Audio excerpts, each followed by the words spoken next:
लंबोदरं परम सुंदर एकदंतं रक्तांबरं त्रिनयनं परमं पवित्रं उद्यादिवाकरनिभोज्ज्वलकान्तिकान्तं विघ्नेश्वरं सकल विघ्नहरो नमामि। नमस्कार, स्वागत है आप सभी का हमारे YouTube चैनल में। आज के इस वीडियो में आप श्रवण करेंगे मार्गशीर्ष मास के अघैन मास के कृष्ण पक्ष की संकष्टी चतुर्थी व्रत की कथा। इस बार अघैन संकष्टी चतुर्थी का व्रत 18 नवंबर सोमवार को किया जा रहा है। हालांकि 18 नवंबर सोमवार को चतुर्थी तिथि शाम को 6:57 पर लगेगी और चतुर्थी 19 नवंबर को शाम को 5:30 तक रहेगी। संकष्टी चतुर्थी का व्रत जो है वह चंद्रोदय व्यापिनी चतुर्थी में किया जाता है। चंद्रोदय व्यापिनी चतुर्थी 18 नवंबर सोमवार को है, इसीलिए 18 नवंबर को यह व्रत किया जा रहा है। इस दिन चंद्रोदय का समय रहेगा रात्रि में 8:37 पर। संकष्टी चतुर्थी व्रत करने से घर परिवार में आ रही विपदाएं दूर हो जाती हैं और लंबे समय से रुके हुए मंगल कार्य संपन्न होने लगते हैं तथा भगवान श्री गणेश की असीम कृपा से सुख संपत्ति की प्राप्ति होती है। संकष्टी चतुर्थी के दिन प्रातःकाल भगवान गणपति की दूरबा लड्डुओं से पूजा करनी चाहिए। रात्रि में चंद्रमा को अर्घ देकर यह व्रत पूर्ण किया जाता है। संकष्टी चतुर्थी व्रत कथा श्रवण करने से व्रतकर्ता को भगवान गणपति की विशेष कृपा प्राप्त होती है। आइए श्रवण करते हैं गणेश संकष्टी चतुर्थी व्रत की कथा। संकष्टी चतुर्थी की वैसे तो बहुत सी कथाएं प्रचलित हैं, लेकिन एक यहाँ प्रमुख कथा मैं आपको सुना रहा हूँ जो प्रत्येक संकष्टी चतुर्थी व्रत में श्रवण की जाती है। एक बार प्रेम से कहिए, बोलिए गणपति गजानन भगवान की जय, शंकर भगवान की जय, विष्णु भगवान की जय, चौथ माता की जय। एक समय की बात है बंधुओं, जब भगवान विष्णु का विवाह माँ लक्ष्मी जी के साथ निश्चित हो गया। विवाह की तैयारी होने लगी। सभी देवताओं को निमंत्रण भेजे गए, परंतु गणेश जी को निमंत्रण नहीं दिया गया। कारण जो भी रहा हो, अब भगवान विष्णु की बारात जाने का जब समय आ गया, सभी देवता अपनी अपनी पत्नियों के साथ विवाह समारोह में आए। उन सबने देखा कि गणेश जी कहीं दिखाई नहीं दे रहे हैं। तब वे आपस में चर्चा करने लगे कि क्या गणेश जी को न्योता नहीं दिया या स्वयं गणेश जी नहीं आए। सभी को इस बात पर बड़ा आश्चर्य होने लगा। तभी सबने विचार किया कि क्यों न विष्णु भगवान से ही इसका कारण पूछा जाए। सभी देवता विष्णु भगवान के पास गए और पूछा। विष्णु भगवान ने कहा कि हमने गणेश जी के पिता महादेव भोलेनाथ को निमंत्रण दिया है।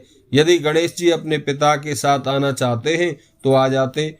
अलग से न्योता देने की कोई आवश्यकता भी नहीं थी। और दूसरी बात यह है कि उनको 1.25 मन मूंग, 1.25 मन चावल, 1.25 मन घी और 1.25 मन लड्डू का भोजन दिन भर में चाहिए होता है। यदि गणेश जी नहीं आए तो कोई बात नहीं, दूसरे के घर जाकर इतना सारा खाना पीना अच्छा भी नहीं लगता है। इतनी वार्ता कर ही रहे थे कि किसी एक ने सुझाव दिया कि यदि गणेश जी आ भी जाएं तो उनको द्वारपाल बनाकर द्वार पर बिठा देंगे कि आप घर की याद रखना। आप तो चूहे पर बैठकर धीरे धीरे चलोगे तो बारात से पीछे रह जाओगे। यह सुझाव भी सबको पसंद आ गया तो विष्णु भगवान ने भी सहमति दे दी। होना क्या था, इतने में श्री गणेश जी वहां आ पहुंचे और उन्हें समझा बुझाकर घर की रखवाली करने के लिए बिठा दिया गया। बारात चल दी। तब नारद जी ने देखा कि गणेश जी तो दरवाजे पर बैठे हुए हैं, तो वे गणेश जी के पास गए और रुकने का कारण पूछा। गणेश जी कहने लगे, विष्णु भगवान ने मेरा बहुत अपमान किया है। नारद जी ने कहा, यदि आप अपनी मूषक सेना को आगे भेज दें तो वह रास्ता खोद देंगी, जिससे उन देवताओं की बारात के वाहन धरती में धंस जाएंगे। तब आपको सबको बुलाना पड़ेगा और सम्मान भी करना पड़ेगा। तब तो गणेश जी ने अपनी मूषक सेना को जल्दी से आगे भेज दिया और मूषक सेना ने जहाँ से देवताओं की बारात गुजरने वाली थी उस रास्ते को अंदर से पोला कर दिया। जब बारात के वाहन वहां से निकले तो उनके रथों के पहिए धरती में धंस गए। देवता लोग लाख कोशिश करें परंतु पहिए निकले नहीं। सबने अपने अपने उपाय किए परंतु पहिए तो निकले नहीं, बल्कि जगह जगह से वह टूट फूट गए। किसी की समझ में नहीं आ रहा था कि अब क्या किया जाए।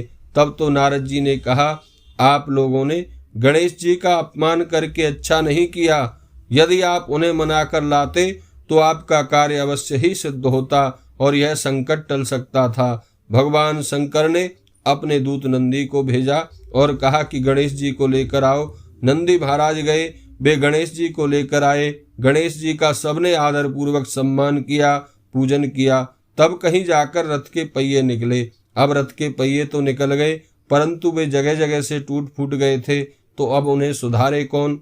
पास के खेत में एक खाती काम कर रहा था, उसे बुलाया गया।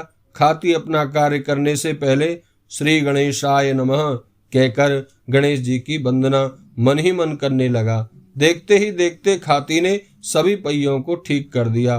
तब खाती कहने लगा, अरे देवताओं, आपने सर्वप्रथम गणेश जी को नहीं मनाया होगा और ना ही उनका पूजन किया होगा, इसीलिए तो आपके साथ यह संकट आया है। अरे हम तो मूर्ख अज्ञानी हैं, लेकिन फिर भी पहले गणेश जी को पूजते हैं, उनका ध्यान करते हैं।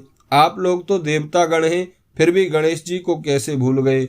अब आप लोग भगवान श्री गणेश की जय जयकार करके जाना तो आपके सब काम सिद्ध हो जाएंगे और कोई संकट भी नहीं आएगा। ऐसा कहते हुए बारात वहां से भगवान गणपति की जय जयकार करते हुए चली गई और विष्णु भगवान का विवाह माँ लक्ष्मी के साथ निर्विघ्नता पूर्वक संपन्न हो गया। हे गणेश जी महाराज, आपने जिस प्रकार विष्णु भगवान का काज संवारा, वैसे ही अपने सभी भक्तों के काज संवारना।